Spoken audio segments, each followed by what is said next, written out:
Évangile selon Matthieu, chapitre 22. Jésus, prenant la parole, leur parla de nouveau en parabole et dit: Le royaume des cieux est semblable à un roi qui fit des noces pour son fils. Il envoya ses serviteurs appeler ceux qui étaient invités aux noces, mais ils ne voulurent pas venir. Il envoya encore d'autres serviteurs en disant: Dites aux conviés, voici, j'ai préparé mon festin. Mes bœufs et mes belles grasses sont tués, tout est prêt, venez aux noces. Mais, sans s'inquiéter de l'invitation, ils s'en allèrent, celui-ci à son champ, celui-là à son trafic. Et les autres se saisirent des serviteurs, les outragèrent et les tuèrent. Le roi fut irrité.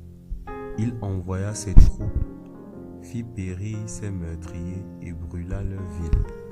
Alors il dit à ses serviteurs: Les noces sont prêtes, mais les conviés n'en étaient pas dignes.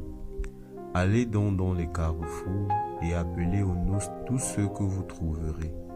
Ses serviteurs allèrent dans les chemins, rassemblaient tous ceux qu'ils trouvèrent, méchants et bons, et la salle des noces fut pleine de convives.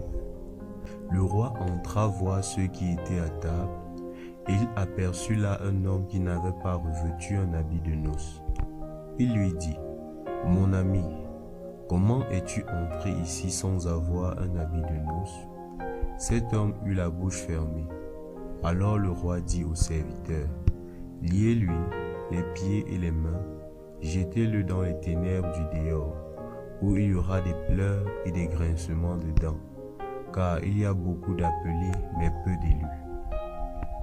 Alors, les pharisiens allèrent se consulter sur les moyens de surprendre Jésus par ses propres paroles.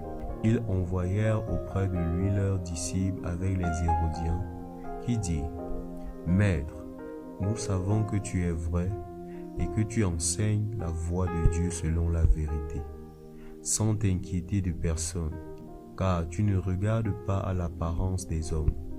Dis-nous donc ce qu'il t'en semble. Est-il permis ou non de payer le tribut à César? Jésus, connaissant leur méchanceté, répondit: Pourquoi me tentez-vous, hypocrite? Montrez-moi la monnaie avec laquelle on paie le tribut. Et ils lui présentèrent un denier. Il leur demanda: De qui sont cette effigie et cette inscription? De César, lui répondit-il. Alors il leur dit: Rendez donc à César ce qui est à César, et à Dieu ce qui est à Dieu. Étonnés de ce qu'ils entendaient, ils le quittèrent et s'en allèrent.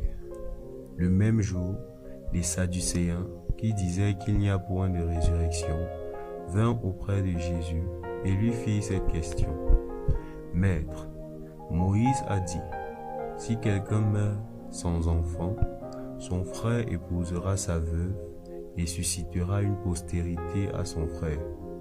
Or, il y avait parmi nous 7 frères. Le premier se maria et mourut, et, comme il n'avait pas d'enfant, il laissa sa femme à son frère. Il en fut de même du second, puis du troisième jusqu'au 7e. Après eux tous, la femme mourut aussi. À la résurrection, duquel des 7 sera-t-elle donc la femme? Car tous l'ont eue.